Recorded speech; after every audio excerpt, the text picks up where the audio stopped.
Talk about it. Just cut this out. Cut!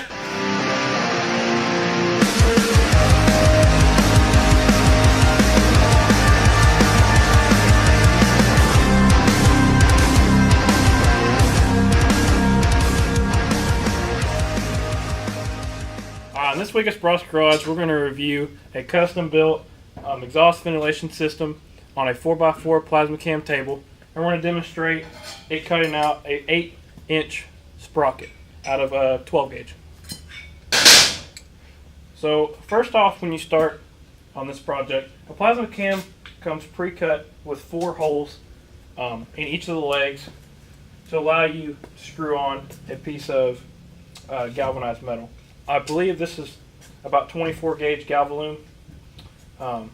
We just self-tapped it on, 4 screws, and then on the top we put foil tape on top to really seal it up well.